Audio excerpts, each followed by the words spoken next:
Hello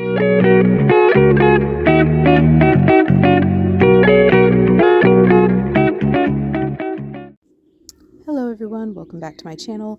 In today's video we are going to make a quote-unquote masculine anniversary card. This is actually the card for my husband. I'm going to be using this Forever in Love Altenew set. I picked this mainly for the sentiments in it. I'm going to use that You Completely, and then there's another one that I'll be using on the front of the card. I'll also be using this Golden Days. The reason why I chose this one is A, it was a layering stamp set, but also it has the coordinating dies. And that's the biggest reason why I chose that, because I wanted to have a actual focal element, but also some interest in the background with an outline stamp, and this perfectly fit the bill. I've got some scrap cardstock. I've got a A2 an A2 sized white panel, a gray card base. And the inks I'm using today are all from Simon Says Stamp. They're positively saturated line. I've got Flannel, Earl, and Charcoal. I'm going to use a sentiment layering stitched banner sentiment die set to cut out my sentiments today. I believe this is from either Lawn Fawn or Simon Says Stamp, but there are tons of layering sentiment banner dies out on the market. Any of them would work. So what I've done here is I've taken the lightest color, which is the Flannel, and I am just going to essentially create my own pattern paper. I'm going to twist and turn this outline stamp, and I've just put it on a photopolymer, or I put it on an acrylic block, and I'm just going to twist and turn it and stamp it kind of randomly, trying to kind of nestle it in together as tight as I can get it without actually overlapping. If it overlaps some, that's not really a big deal, but I just didn't really want it to overlap. And so I'm just trying to kind of nestle it in together. If you really want to create a successful pattern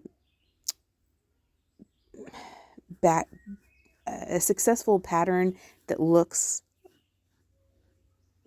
coherent, I guess you could say, that looks like you just took a piece of pattern paper, make sure you have it hang off. So whatever you're stamping, make sure that parts of it hang off.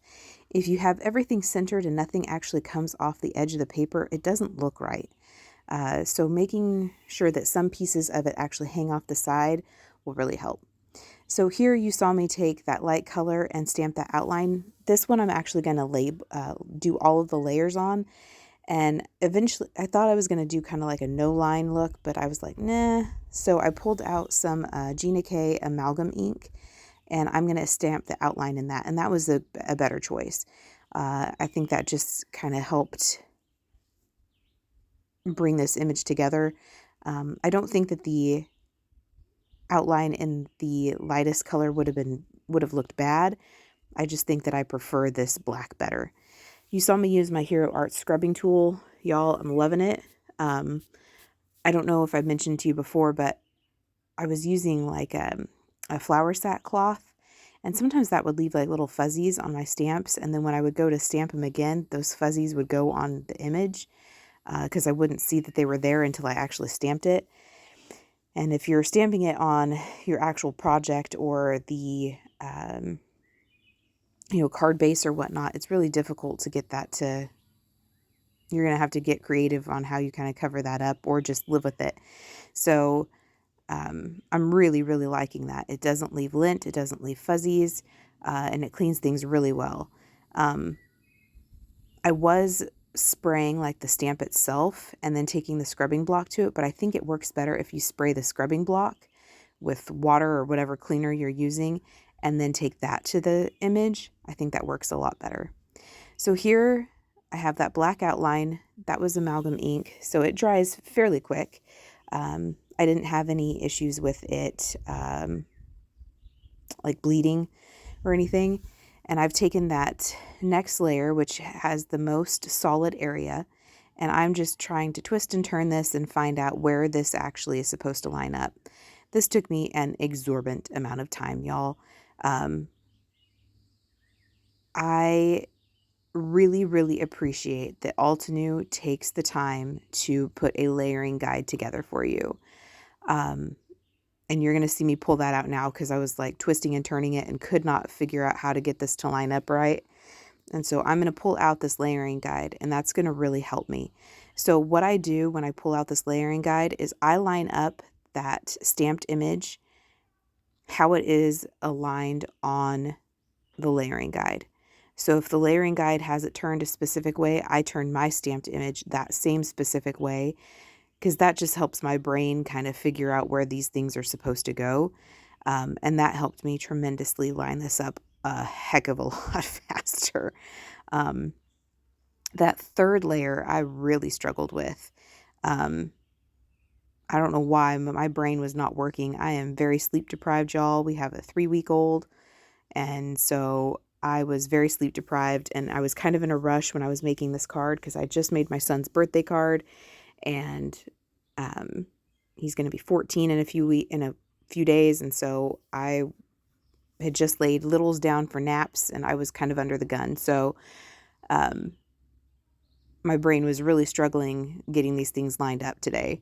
It's not normally that difficult, but I did leave that layering guide out because I figured if I needed it for one layer, I was going to need it for another. So I just stamp it down, and then I'm trying to make sure that this is all dry. So I use that same scrap paper and just kind of stamp it down and make sure it's clean and dry before I move on and put it back in my stamp packaging. I like to clean my stamps off before I put them away. That's just the OCD in me. I know a lot of crafters don't even bother. They just put things away, and they don't necessarily clean things off. To each your own. But my OCD does not allow for that. So I have to clean everything off. So here's that second layer. I'm going to use the Next ink color that's the second darkest, or the middle tone, and that is the Earl. And I, again, use that layering guide to help me line things up. This is the stamp that has the second most amount of coverage on it, I guess you could say. And then the final layer has the least amount of ink, and I'm going to use the charcoal for that. So the reason why I said that this is a, in quotes, masculine anniversary card, not only is this card for my husband, and I didn't want to do like pink flowers and red flowers, and even though that's what I would like on a card, I am taking inspiration from Jaycee Gaspar with Altenew, and also Lost in Paper. For some reason, her name is escaping me right now. But they both, in the past month or so, have done cards that were more masculine themed. I don't know about anybody else, but I really do struggle with masculine cards. And one of the things that they said is just to kind of keep your color palette very neutral. And grays are a neutral. And so I went this route. And my husband, when he opened the card, actually said, "This is actually really pretty." So I really like that. And he is one of those that he's not going to blow smoke up my butt. So he actually legitimately thought it was pretty. And so I appreciate the inspiration and the tips with Jaycee Gaspar and at Lost in Paper.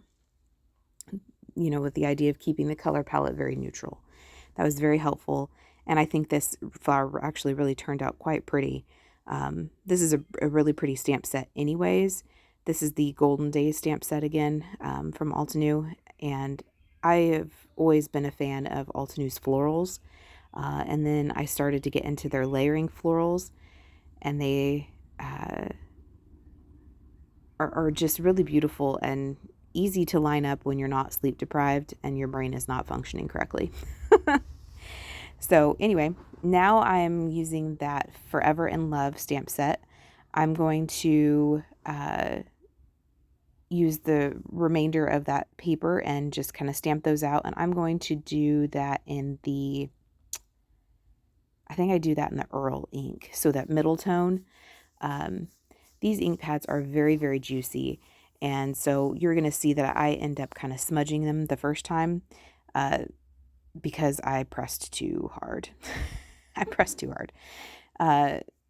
These are stamps I've never used before, so you did see me kind of rub my fingers across them. When these photopolymer stamps are manufactured, they kind of leaves a residue on them that makes them repel ink. So just by rubbing your fingers across it, some people put like Versamark ink on them. There are conditioning tools. Altenew has one. But just using the stamp in general helps condition the stamp and take that residue off and makes it accept the ink a little better. I just use my fingers just because I've got those literally on hand. That pun totally intended. So you saw me stamp that first one, smudged it. It looked really blurred, so I restamped it. It was a little better, but again, this ink pad is super juicy. I should have pressed even lighter. And I do end up kind of smudging. I chose to do the "You Complete Me" sentiment on the inside of the card directly. And again, I smudged this one. I end up trying to stamp this again and using those dies to cut it out. I was just going to adhere those over that, but it actually turned out fine. Once this ink kind of dried and set back a little bit, it was okay. It wasn't the cleanest impression I've ever had, but it was okay. I didn't feel the need to go ahead and redo that. I'm going to take my little Sizzix Sidekick and use those layering stitched banner dies to cut these sentiments out. I end up kind of snipping off the side of one of them just because I didn't leave myself enough room, and so it didn't have the complete corners or ends, pennant ends on the sides or on the ends, and so I ended up kind of just snipping that off, and I'll just kind of creatively align that on the card. But I cut out both the floral using its coordinating die and both of those sentiments using those stitch banner dies. I did decide that I needed to add some dimension to both that floral and that sentiment banner, and I'm going to use Instant Dimension foam tape from Altenew to do that. I'm going to remove the backer from both of those and then place them where I want them. And then I was looking at this card and I thought, this needs something. And again, just because it's a man that's receiving the card doesn't mean that there can't be some added interest. So I end up going through my stash and I found some very shiny silver sequins to add to this. And I just added just a handful using my little, this is actually Reptile Glue in a fine tip bottle from Barely Arts. But I'm just going to glue those down, and then that will be the card completed. I'm going to just pair this with a envelope from Paper Studio, and then that is the whole entire card.